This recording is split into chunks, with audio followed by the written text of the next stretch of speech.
ത്രിത്വിക ദൈവത്തിനും കൃപാസനം അമ്മയ്ക്കും ഒരു കോടി നന്ദി പറയുന്നു. എൻ്റെ പേര് ഷാജു അഗസ്റ്റിൻ. ഇതെൻ്റെ ഭാര്യ ജാസ്മിൻ ഷാജു. ഞങ്ങൾ പാലാരിവട്ടം, എറണാകുളം ജില്ലയിൽ പാലാരിവട്ടത്തു നിന്നാണ് വരുന്നത്. ഞാൻ ചെറിയൊരു റിയൽ എസ്റ്റേറ്റ് ബിൽഡറാണ്. അതായത് സ്ഥലം വാങ്ങി വീട് പണിത് വിൽക്കുന്ന ബിസിനസ്സാണ് എൻ്റേത്. അപ്പോൾ ഞാൻ ഒരു ചെറിയ അപ്പാർട്ട്മെൻറ്റ് പണിതിരുന്നു. അഞ്ച് വീടിൻ്റെ ഒരു അപ്പാർട്ട്മെൻറ്റ് പണിതിരുന്നു. അപ്പോൾ ഈ അപ്പാർട്ട്മെൻറ്റ് ഞാൻ കരുതിയിരുന്നത് വളരെ എളുപ്പം വിറ്റ് പോകുമെന്നാണ് പണി തീർന്നപ്പോൾ. പക്ഷേ ഞാൻ വിചാരിച്ച പോലെ ഒരുപാട് പേര് വീട് വന്ന് നോക്കി. അതിൽ 2 പേര് ടോക്കൺ തന്നു. അപ്പോഴും ഞാൻ വിചാരിച്ചു ഇത് വളരെ പെട്ടെന്ന് വിറ്റ് പോകുമല്ലോ എന്ന്. പക്ഷേ എന്നിട്ടും ആ ടോക്കൺ തന്നതെല്ലാം മാറിപ്പോയി. അതിനുശേഷം ഞങ്ങളിവിടെ ഇതിൻ്റെ മുമ്പിൽ കൂടി പലതവണ പോകാറുണ്ടെങ്കിലും ഈ കൃപാസനത്തിലൊന്ന് കയറണമെന്ന് അതുവരെ തോന്നിയിട്ടില്ലായിരുന്നു.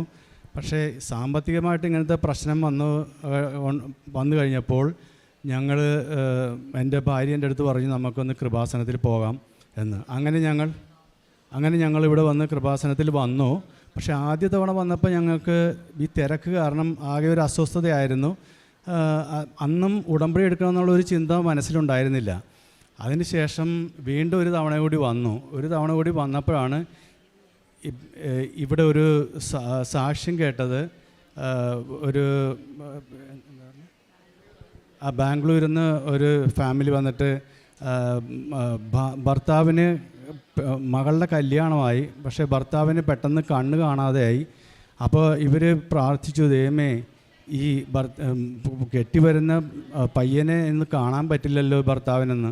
അങ്ങനെ പ്രാർത്ഥിച്ചതിൻ്റെ ഫലമായി പരിശുദ്ധ മാതാവിൻ്റെ മധ്യസ്ഥതയിൽ ദൈവം അവർക്ക് അദ്ദേഹത്തിന് കാഴ്ച കൊടുത്തു.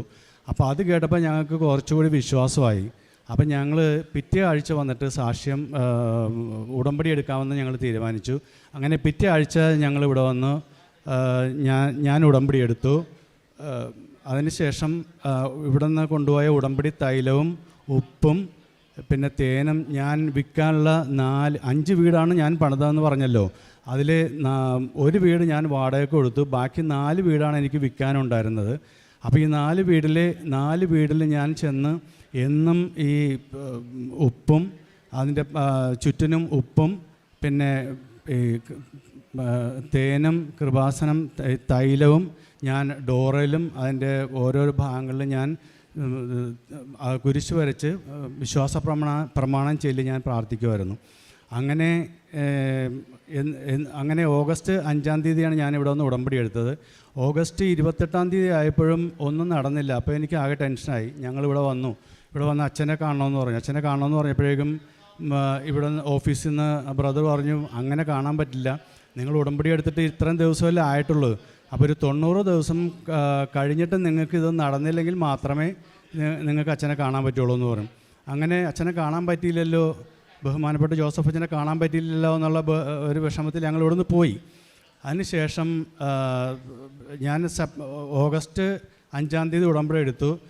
ഞങ്ങളിപ്പോൾ ഇവിടുന്ന് തിരിച്ചു പോകുമ്പോൾ ഞാൻ മനസ്സിൽ സെപ്റ്റംബർ 5-ാം തീയതിക്കുള്ളിൽ ഏതെങ്കിലും ഒരു വീടെങ്കിലും നടക്കണേ മാതാവേ എന്ന് പ്രാർത്ഥിച്ചുകൊണ്ടാണ് ഞാൻ പോയത്. പക്ഷേ അപ്പോൾ ഞങ്ങൾ കാറിലിരിക്കുമ്പോൾ എൻ്റെ ഭാര്യയും മകളും ഉണ്ടായിരുന്നു. അപ്പോൾ അവർ പറഞ്ഞു സെപ്റ്റംബർ 8-ാം തീയതിയാണ് അവർ ഡേറ്റ് ഇട്ട് പ്രാർത്ഥിച്ചത്. എന്താണെന്ന് വെച്ച് കഴിഞ്ഞാൽ മാതാവിൻ്റെ ജന്മത്തിരുന്നാളാണല്ലോ, അപ്പോൾ അതുകൊണ്ട് അങ്ങനെയാണ് അവർ പ്രാർത്ഥിച്ചതെന്ന് പറഞ്ഞു. അങ്ങനെ ഞങ്ങൾ ഇവിടുന്ന് പോയി. സെപ്റ്റംബർ 5-ാം തീയതി 4-ാം തീയതി വരെ ഒന്നും നടന്നില്ല. സെപ്റ്റംബർ 5-ാം തീയതി ആയിക്കഴിഞ്ഞപ്പോൾ ഒരു പാർട്ടി വന്നു. അവർക്ക് വീട് താല്പര്യമുണ്ടെന്ന് പറഞ്ഞു. അന്ന് തന്നെ എനിക്ക് അവർ ടോക്കൺ തന്നു. അതിനുശേഷം സെപ്റ്റംബർ 7-ാം തീയതി വേറൊരു പാർട്ടി വന്നു. അവരും വീടിന് ടോക്കൺ തന്നു. അതിനുശേഷം സെപ്റ്റംബർ 9-ാം തീയതി വേറൊരു പാർട്ടി വന്നു, അവരും ടോക്കൺ തന്നു. അങ്ങനെ 3 വീടിന് എനിക്ക് ടോക്കൺ തന്നു. 3 വീടും ഇപ്പോൾ രജിസ്ട്രേഷൻ കഴിഞ്ഞു. അപ്പോൾ ഞാൻ നവംബർ 11-ാം തീയതി ഇവിടെ വന്നിരുന്നു സാക്ഷ്യം പറയാനായിട്ട്. അന്ന് ഇവിടെ ഭയങ്കര തിരക്കായതുകൊണ്ട് സാക്ഷ്യം പറയാൻ പറ്റിയില്ല.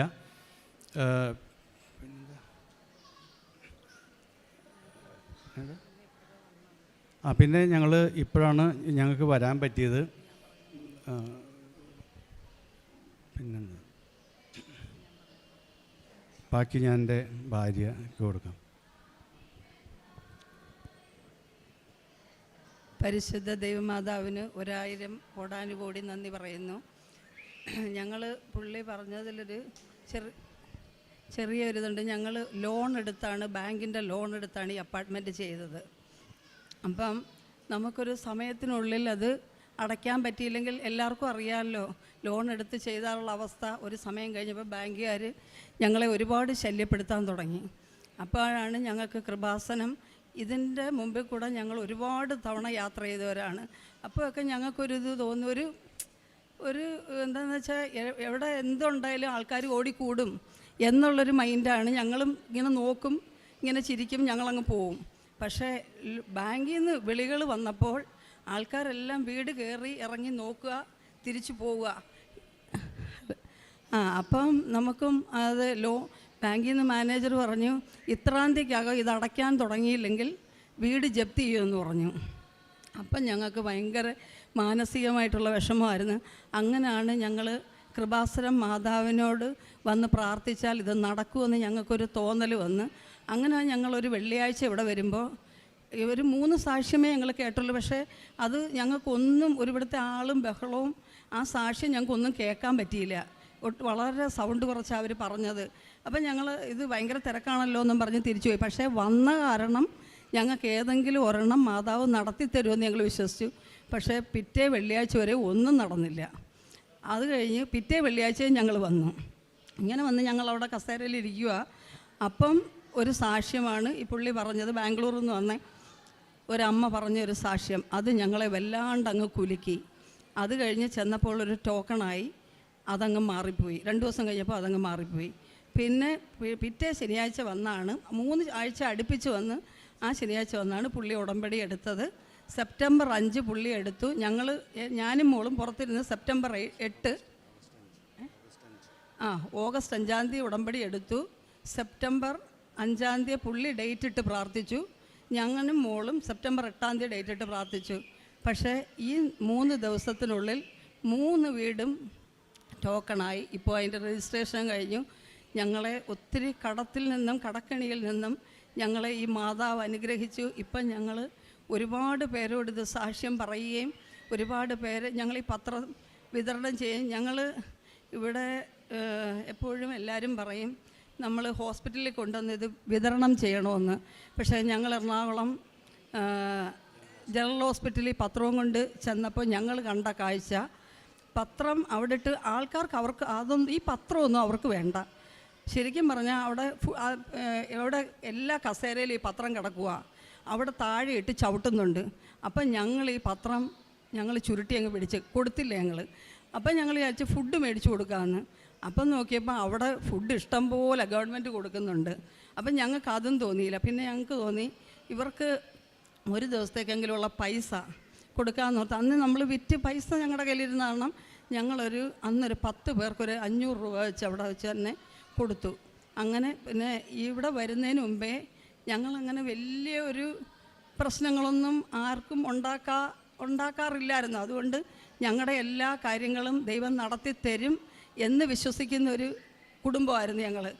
പക്ഷേ അതോടുകൂടി ഇവിടെ വന്ന് വിശ്വസിച്ചോടുകൂടി പിന്നെ എനിക്ക് ഒരു ഇതുണ്ടായിരുന്നു. പ്രത്യേകിച്ച് ഞാൻ കൊന്ത ചൊല്ലത്തില്ലായിരുന്നു. കൊന്ത ചൊല്ലുകയില്ല. വിശ്വാസ പ്രമാണം ഒരു ഇതായിട്ടങ്ങ് ചൊല്ലും. പക്ഷേ ഞങ്ങൾ ചിറ്റൂർ ധ്യാന കേന്ദ്രത്തിൽ സ്ഥിരമായിട്ട് പോയി പ്രാർത്ഥിക്കുന്ന ആൾക്കാരാണ്. എന്നാലും ഞങ്ങൾക്ക് കൊന്ത ചൊല്ലാനുള്ളതെന്ന് വെച്ചാൽ എനിക്ക് 2 പെമ്മക്കളാണ് ഉള്ളത്. ആ പിള്ളേർ 2 പേരും ഡോക്ടേഴ്സാണ്. അവരെ പഠിപ്പിക്കുക. കൊന്ത ചെല്ലുമ്പോൾ ഒത്തിരി സമയം പോവുമല്ലോ. അതുകൊണ്ട് അല്ലാത്ത പ്രാർത്ഥനകൾ ചൊല്ലും, വിശ്വാസ പ്രമാണവും ചൊല്ലും. പക്ഷേ വിശ്വാസ പ്രമാണത്തിൽ വലിയ വിശ്വാസമില്ല. പക്ഷേ ഇവിടെ വന്ന് പ്രാർത്ഥിച്ചപ്പോഴാണ് കൊന്തയുടെയും വിശ്വാസ പ്രമാണത്തിൻ്റെയും ഒരു ശക്തമായ ഒരു ഇത് ഞങ്ങൾക്ക് മനസ്സിലായത്. അത് വിശ്വസിച്ച് പ്രാർത്ഥിച്ചാൽ എവിടെ ചെന്നാലും ഞങ്ങൾ വെറുതെ ഇരുന്നാൽ എന്തെങ്കിലും ഒരു ബുദ്ധിമുട്ട് തോന്നിയാൽ ഉടനെ വിശ്വാസ പ്രമാണം. പുള്ളിയുടെ കയ്യിൽ നിന്ന് ഇത് കാശുരൂപവും മാറ്റുകയില്ല. എവിടെ ചെന്നാലും ഞങ്ങൾ അതും കൊണ്ടേ പോവുള്ളൂ.